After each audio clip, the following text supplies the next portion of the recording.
고백하며 우리 하나님 말씀 보겠습니다. 고린도후서 4장 7절 말씀입니다.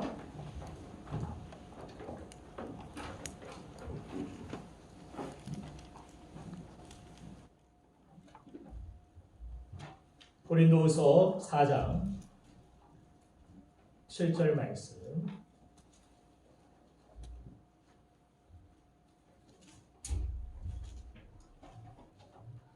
신약성경 289쪽에 있습니다. 같이 한 목소리를 읽겠습니다. 시작. 우리가 이 보배를 질그릇에 가졌으니 이는 심히 큰 능력은 하나님께 있고 우리에게 있지 아니함을 알게 하려 함이라. 아멘. 아멘. 대학 동창들이 존경하는 교수님을 찾아갔습니다. 지난날의 추억으로 이야기하던 그들의 대화가 또 자신들의 삶에 있는 문제와 스트레스로 인한 불평으로 가득해졌습니다. 이를 가만히 듣고 있었던 교수님이 조용히 주방으로 나가서 커피와 여러 종류의 컵을 가지고 그들에게 다시 돌아왔습니다. 그리고 각자 마음에 드는 컵을 고르라 이야기하고 그 컵에 각자의 커피를 담아 마시는 제자들에게 이렇게 이야기합니다. 지금 여러분들은 보기에 좋고 비싸 보이는 컵을 골라서 커피를 마시고 있는데 이 커피에서 중요한 것은 이 컵이 아니라 그 안에 담겨진 내용물, 곧 커피라는 사실을 잊지 말아야 한다라고 이야기합니다. 인생도 이와 같다라고 그들에게 교훈을 주고 싶었던 것입니다. 우리 인생도 많은 부분 이 컵에 우리가 집중할 때가 많이 있습니다. 제가 커피잔을 하나 가져왔는데 별다방 커피죠. 커피잔이죠. 이 컵이 많은 부분 나는 이 컵을 소유할 거야. 난 이 컵에 담아서 나에게 향기로운 그런 커피를 담아 마실 거야. 그러면 기분이 좋아질 거야. 행복해질 거야. 이런 생각을 하면서 커피 잔들을 우리가 사 모읍니다. 어떤 사람은 금으로 둘러싸여진 그런 멋진 잔을 원하기도 하고 세련되고 요즘 이야기하는 인싸들이 사용할 만한 최신 유행의 그런 컵 또는 특별한 다른 사람들이 부러워할 만한 그런 잔들을 우리가 구하고자 합니다.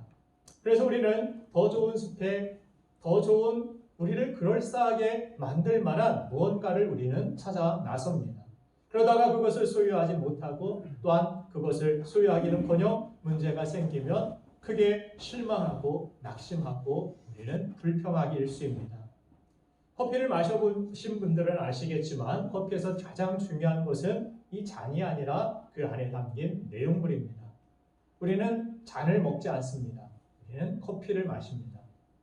서양 고양이의 배설물에서 채취한 커피인 루아커피라는 커피는 제대로 만들어진 커피는 한 잔에 보통 5만 원 저렴하게 그리고 보통 10만 원 정도 한 잔에 그렇게 사서 마신다고 합니다. 컵이 비싸서가 아니라 그 안에 내용물이 비싸서 그렇습니다. 오늘 제가 두 잔의 컵을 가지고 왔는데 할 수만 있으면 여러분들에게 다 드리면 좋겠지만 오늘 특별히 두 분에게 제가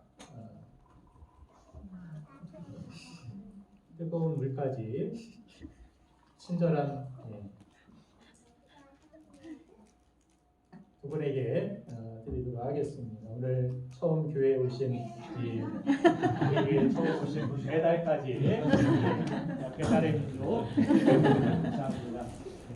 커피 드시면서 여유 있게 말씀을 들으시기 바랍니다. 오늘 그리고 한 잔은 차인데 우리 가장 멀리에서 우리 미국에서 오신 그리고 이번 주에 가시죠? 네. 이번 주에 돌아가시는데 잔은 돌려주시기 바랍니다. 가실 때 잔은 놓고 가세요. 네. 우리 인생도 마찬가지라는 사실입니다. 겉으로 드러나는 무엇을 많이 가졌느냐보다 더 중요한 것은 우리 내면에 무엇을 가지고 있느냐 하는 것입니다. 겉으로 드러나는 것들은 어느 순간 변하여지고 사라지기도 하고 깨지기도 합니다. 그러기에 이것에 우리의 인생의 모든 것들을 걸고 살아간다면 환경에 따라서 우리는 불행해지기도 하고 그 환경에 따라서 잠시 우리는 즐거워하고 행복해하는 그런 감정을 갖기도 할 것입니다. 그러나 이것은 항상 변화해지기 때문에 요동하는 풍랑 속에 배와 같은 불안한 인생이 되고 말 것입니다. 그러나 흔들림 없는 예수 그리스도의 사랑이, 변함없는 하나님의 약속이 우리 안에 있을 때 진정으로 우리는 범사에 감사하는 행복한 인생으로 변화될 줄로 믿습니다. 고린도후서 2장 15절과 16절 말씀을 보면은 그런 말씀이 있죠. 우리는 예수 그리스도의 향기라고, 예수 그리스도의 우리는 향기라고 이야기할 때 내 자체가 향기가 아니라 내 안에 담고 있는 내가 믿고 내가 의지하는 예수 그리스도의 그 사랑이 있기 때문에 우리는 이 세상 속에서도 예수 그리스도의 향기나는 그러한 삶으로 살아갈 수 있음을 말씀해 줍니다. 바라기는 오늘 예배하는 여러분의 삶과 또한 가정에 흔들림 없고 변함없는 예수 그리스도로 인한 그 감사가 넘치게 되기를 주님의 이름으로 축복합니다. 아멘. 그렇다면 어떻게 우리의 삶이 그렇게 감사가 넘치는 삶으로, 향기나는 삶으로 회복될 수 있을까? 변화될 수 있을까? 그 첫 번째 성경은 그렇게 우리에게 가르쳐 줍니다. 바로 질그릇 같은 나를 택해 주신 하나님께 우리는 감사해야 된다라고. 질그릇과 같은 나입니다. 깨지기 쉽고 연약하지만 어떻게 보면 나는 아무 향기 없는 그러한 그릇 같은 인생이지만 그러나 하나님이 나를 택하여 주셨고 나에게 그 향기로운 예수님의 사랑의 보배를 담아주셨고 그래서 우리의 인생은 그냥 나의 인생의 몸이 건조한 그런 잔이 아니라 내 안에 담고 있는 그 향기로운 예수 그리스도 때문에 향기나는 인생이 되고 감사가 넘치는 인생이 되었다라는 사실입니다.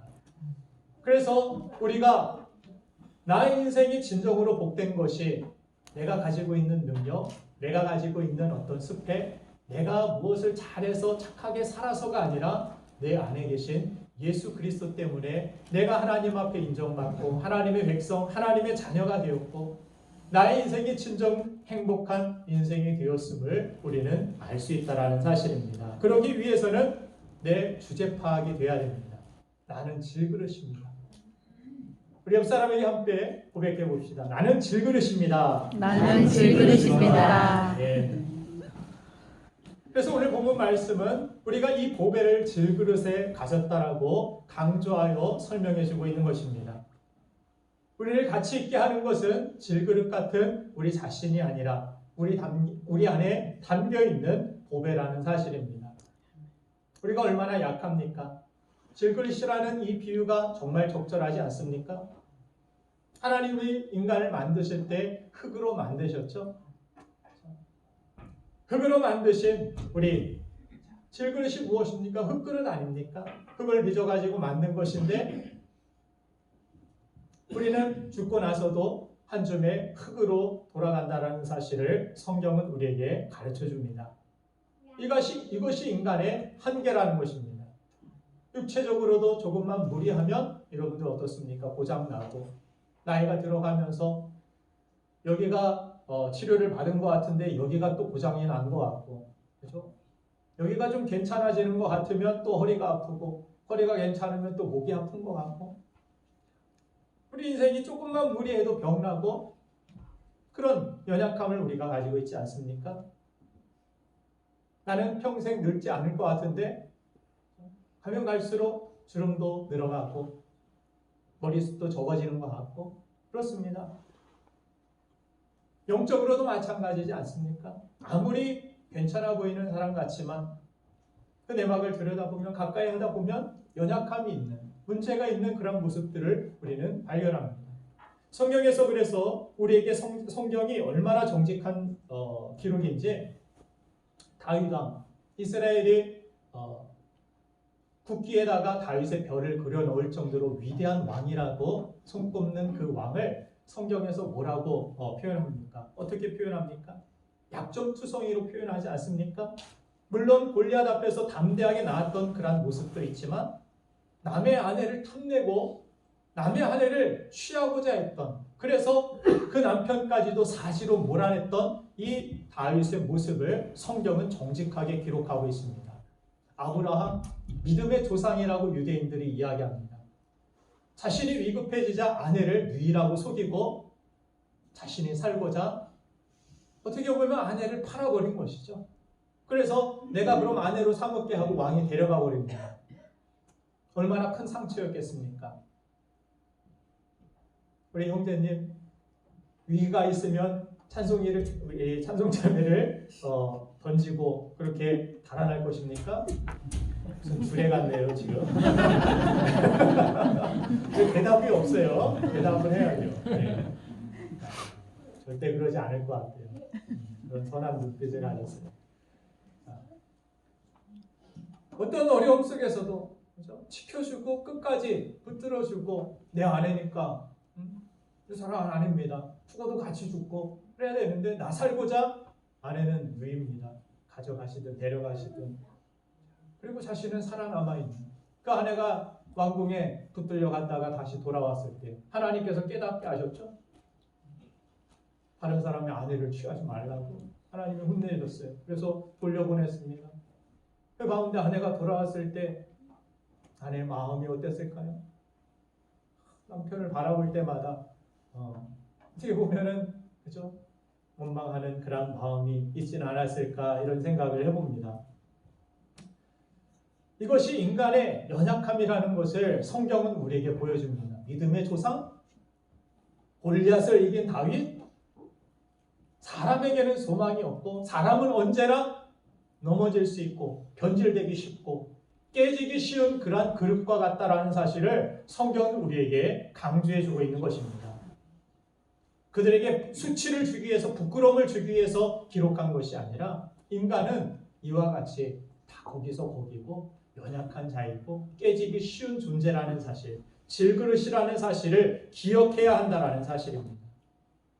그래서 여러분들 사람에게는 너무 큰 기대는 하지 않는 것이 좋습니다. 인간의 연약함을 우리가 알아야 하는 이유 가운데 하나는 사람에게 대한 100%의 기대가 없기 때문에 그런 100%의 기대를 안 하면 어떻게 됩니까? 용납이, 용서가 가능해집니다. 저 사람 또 깨졌구나. 또 금이 갔구나. 저 사람이 완벽한 사람이 아니기 때문에 저 사람도 실수했구나. 넘어졌구나. 이러면 용납이 가능합니다. 그런데 그 사람을 100%, 200% 무슨 신처럼 신뢰하면 어떻게 됩니까? 교회 안에 교회를 어떤 세상 사람들은 천사만 모인 곳으로 생각하는데 저는 그렇지 않습니다. 마귀도 막 들락달락하는 것을 저는 가끔 봅니다. 그렇죠? 여러분들 못 보나요? 영안이 열리면 보여요. 제가 영안 그런 게 이야기하는 게 아니라 우리 가운데서도 정말 충성되었던 믿음으로 하나님 앞에 나아갔던 교회를 사랑하고 섬기는 그런 사람들에게도 그런 시험이 찾아오기도 하고 깨지기도 하고 연약하여 절망하기도 하고 가까이 가면 갈수록 그런 문제와 어려움들을 우리가 바라보기도 합니다. 그러나 100% 사람에 대한 신뢰, 사람에 대한 기대 그것이 없고 우리의 기대, 우리의 소망은 어디에 있습니까? 하나님께 있습니다.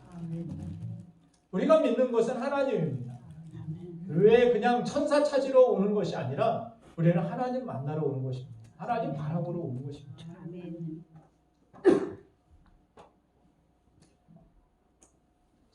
우리 형제님에게는 우리 찬송 자매가 지금 천사, 그죠? 천사 이상으로 보이죠? 예, 계속 평생 그렇게 보였으면 좋겠습니다. 그런데 이렇게 어르신들이 이렇게 뭔가 이상한 의미의 미소를 짓는 것은 몇 년 살아봐 천사가 갑자기 바뀌어서 막 악마의 모습으로 그런 모습으로 다가올지도 몰라 그런 의미의 어떤 이상한 웃음을 미소를 짓는 분들이 계신 것 같은데 저도 제 아내가 천사인 줄 알았습니다. 천사 그 이상인 줄 알았어요. 근데 가끔 가다가 그 안에서 다른 어떤 존재를 발견하기도 하고 다른 존재는 좀 부정적인 의미의 그런 존재예요. 그러기도 해요. 제 아내도 제가 그런 모습으로 가끔 보이기도 할지도 모르겠습니다. 인간이 그렇다라는 것입니다. 오늘 이 시간에도 나올 때 여러분들 어떻게 보면 최고의 모습으로 여러분들 이 자리에 나온 줄로 믿습니다. 베스트의 모습으로 나왔어요. 그런데 밤중쯤 되어보면 어떻습니까? 무질서가 막 시작됩니다. 눈썹도 사라지고 막 이런 분들은 그래요. 그게 진짜 모습입니다. 살다 보면 왜 낯선 사람이 옆에 누워 있는 것 같고 그런 모습들. 그러나 그 다 연약함을 인정하고 연약함까지도 포용하는 것, 그것이 진정한 사랑입니다. 주님은 우리의 연약함, 우리가 잘나서 우리가 금그릇이라 완벽한 그릇이라 우리를 사랑하시는 것이 아닙니다. 우리는 깨진 그릇이었습니다. 부족하고 연약하고 버림받고 남들이 거들떠보지 못할 것 같은, 않을 것 같은, 나를 전혀 선택할 만한 이유가 없을 것 같은 우리를 하나님께서는 우리를 사랑하사 우리의 그러한 연약함까지도 품어주시고 사랑하신 것, 그것이 사랑인 줄로 믿습니다. 여러분들도 다른 사람들을 대할 때 이 내가 질그릇이라는 사실, 이것을 먼저 인식해야 됩니다. 저 사람도 깨지기 쉬운 질그릇이라는 사실을 인정해야 됩니다. 깨지는 모습이 있을 때마다 비난하고 정죄하고 너는 왜 이렇게 깨진 컵이냐, 이것이 아니라 부족한 모습을 포용해주고 품어줄 수 있는 것, 그것이 진정한 사랑인 줄로 믿습니다. 그런 그리스도의 사랑을 우리는 본받아야 되고 그 사랑을 베푸는 것, 그것이 그리스도의 삶이라고, 그리스도인의 삶이라고 성경이 우리에게 가르쳐 주는 것입니다. 고린도전서 15장 10절 말씀 가운데서 나의 나된 것은 다 하나님의 은혜라고 고백하는 것을 들어볼 수 있습니다. 내가 사는 것도 은혜, 선물이라는 것입니다. 내 주어진 삶, 내 주어진 모든 좋은 것들 선물로 주어진. 그래서 우리가 해야 할 일은 무엇입니까? 선물 받은 사람은 감사하죠. 그죠? 선물 받은 사람이 할 일은 그냥 감사하는 것뿐입니다. 하나님은 독생자를 우리에게 가장 큰 선물, 가장 큰 은혜로 우리를 위하여서 나를 살리고 나에게 영원한 생명과 영원한 복락을 누리게 하시기 위하여 영원한 천국의 주인공들로 삼아주시기 위하여서 독생자를 아낌없이 내어주셨습니다. 그래서 예수 그리스도를 바라볼 때마다 우리가 해야 할 일은 무엇입니까? 감사할 일이죠. 예수님 왜 내 기도 응답 안 해주시? 예수님 왜 이렇게 문제가 예수님, 우리는 정말 귀한 것들을 받았음에도 불구하고 여러 가지 겉으로 드러나는 어떤 컵들, 왜 이 컵이 없습니까? 내게는 왜 저 컵이 없습니까? 보배로 인하여서 감사할 수 있는 그러한 신앙, 그것이 진정한 신앙인 줄로 믿습니다. 그래서 하나님께서 죄 많은 질그릇과 같은 우리의 인생을 십자가에서 우리 대신 깨지시고 상하셔서 우리를 품어주셨듯이 남을 나보다 낮게 여기고 서로 용서하고 서로 사랑하며 날마다 내 자신은 질그릇과 같은 연약한 인생임을 고백할 때, 그때의 진정한 감사가 넘치는 삶, 하나님의 크신 은혜를 알 때 그 안에 담겨진 그 보배로 인하여서 향기가 넘치는 가정, 향기로운 그리스도인의 삶이 될 줄로 믿습니다. 아멘. 두 번째, 마지막으로 오늘 성경에서 우리에게 가르쳐주는 이 질그릇에 담긴 보배라는 이 교훈은 바로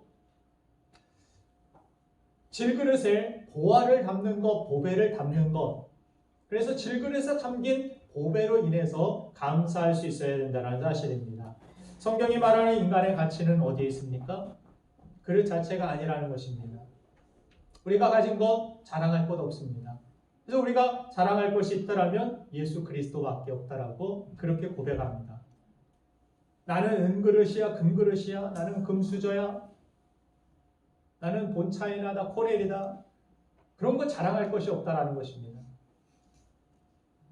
우리가 가진 외모, 우리가 가진 경력, 우리가 가진 스펙, 이거 자랑하는 것만큼 바보가 없다라는 사실입니다. 그 안에 담겨진 것이 중요한 것입니다. 밥그릇에 밥을 담으면 밥그릇이라 그러죠. 보화를 담으면 보화 그릇이고 빵을 담으면 빵 그릇이 됩니다. 반면에 오물을 담으면 오물 그릇이 됩니다. 우리가 가치 있는 싸움이라는 것은 다 담는 싸움입니다. 무엇을 담느냐? 여러분들이 해야 할 일은 계속해서 담는 것입니다. 무엇을 담느냐? 세상의 다른 것들이 아니라 예수 그리스도를 담고 복음을 담고 그 사랑을 담고 성령의 충만함을 담고 아멘 나올 때까지 그 안에 사랑을 담고 아멘. 이제 진도 나가겠습니다. 좋은 교회라는 것이 무엇입니까? 우리 교회가 좋은 이유 무엇입니까? 교회에 에펠탑 같은 동탑이 서 있어서 주차장이 많이 확보돼서 겉모습이 아니라 그 안에 담고 있는 메시지가 좋아야 되고 그 안에 담겨 있는 성도가 좋아야 좋은 교회인 줄로 믿습니다. 좋은 성도라는 것은 그래서 하나님과의 관계가 좋은 사람, 하나님과의 관계가 좋아서 이웃과의 그러한 성도들 간의 그러한 교우들 간의 관계 속에서도 주님을 대하듯이 주님의 그 사랑으로 대하여지고 차별하지 아니하고 어떤 형편, 어떤 상황, 어떤 질그릇이든 간에 품어주고 그 안에 담겨진 주님께서 귀한 그 보배를 그들에게 허락하여 주셨음에 감사함으로 하나 되는 것, 이것이 좋은 교회의 모습인 줄로 믿습니다.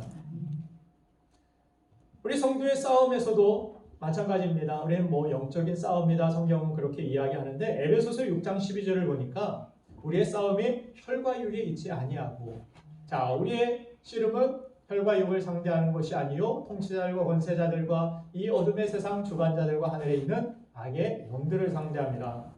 자, 외면에 있지 아니하고 내면의 싸움이 있다라고 성경은 우리에게 가르쳐 줍니다.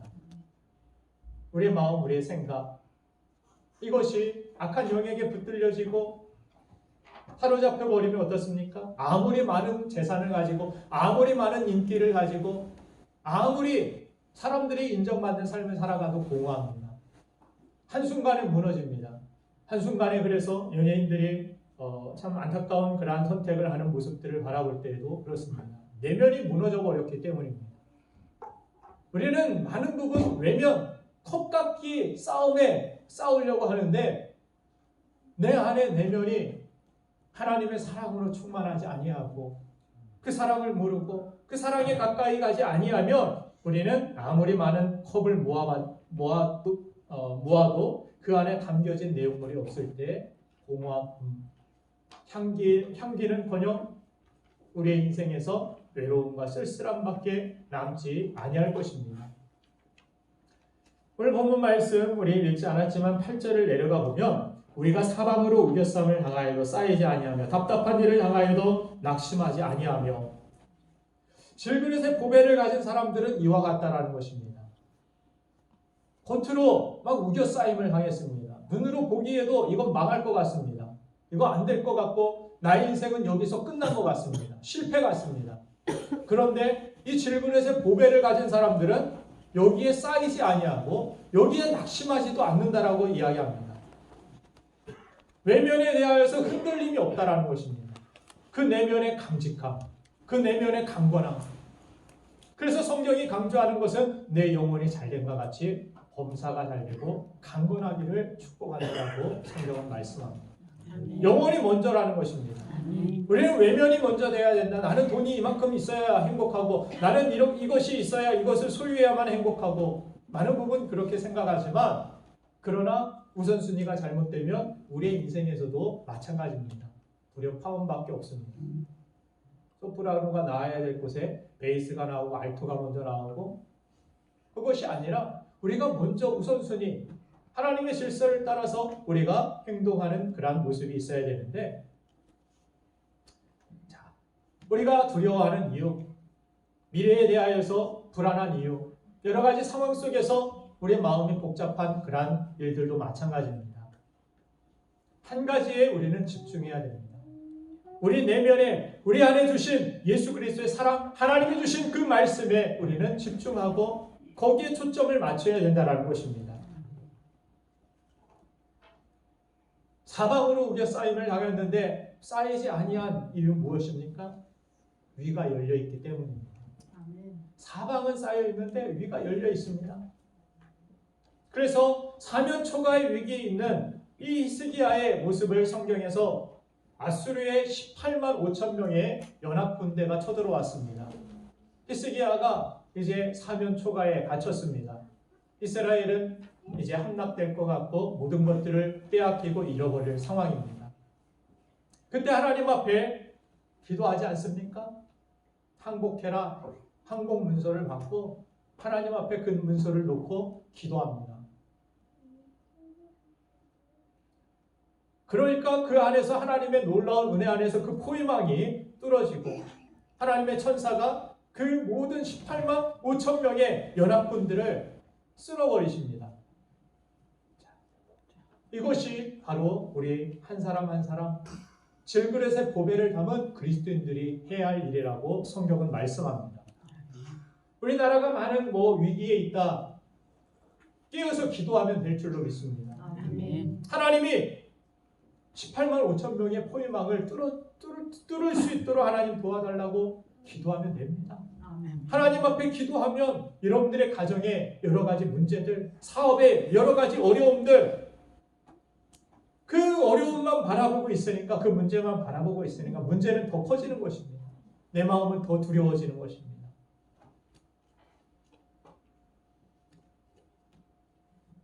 하나님께서 이 민족을 다시 회복시키시고 우리 가정을, 우리 교회를, 우리의 영혼을, 우리의 삶을 회복시킬 수 있는 그 은혜는 어디로부터 옵니까? 하나님으로부터 옵니다. 내 안에 계신 예수 그리스도로 인하여서 내 삶에 진정한 변화가 일어날 줄로 믿습니다. 주변에 막혀있는 그러한 일들, 답답한 일들, 여러 가지 문제를 보거든 우리는 그냥 문제지. 문제가 문제고 어려움이고 이건 실패지. 그런 판단할 일이 우리가 해야 할 일이 아니라 우리는 교회 안에서도 히스기야가 되어야 되고 직장에서도 캠퍼스에서도 여러분들의 가정에서도 여러분들이 히스기야가 되어야 됩니다. 그 문제를 놓고 하나님 앞에 간구해야 됩니다. 우리는 문제를 비난하고 비판하는 자가 아니라 기도하는 자여야 될 줄로 믿습니다.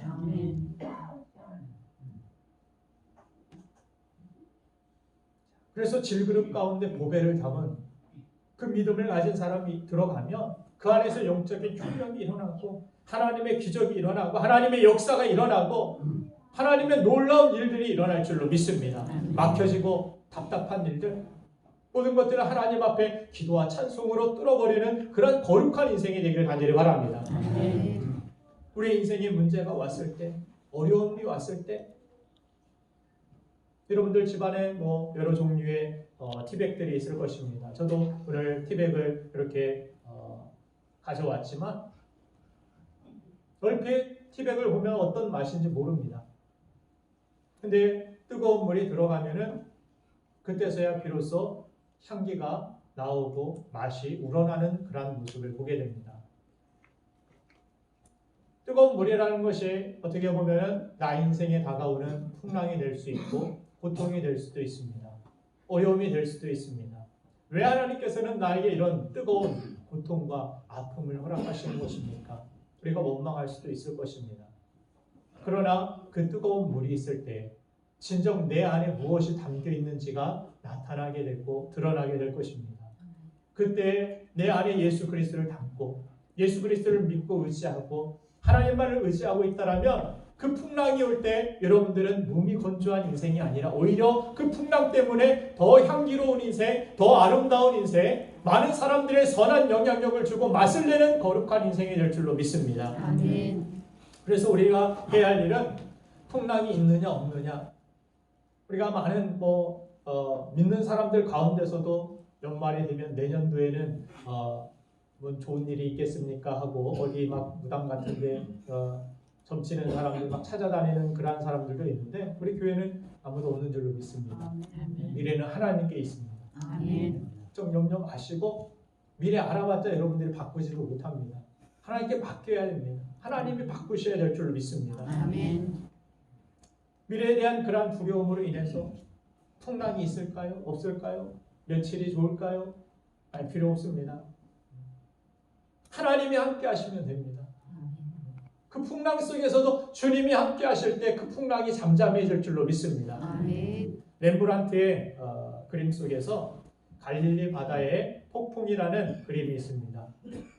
이 폭풍 속을 가만히 이렇게 이 사진을 자세히 보면은 특이점이 두 가지 있는데 풍랑과 싸우는 그룹이 있고 예수님께 집중하여 예수님 앞에 모여 있는 그룹이 나뉘어 있는 것을 보게 됩니다. 죄송합니다.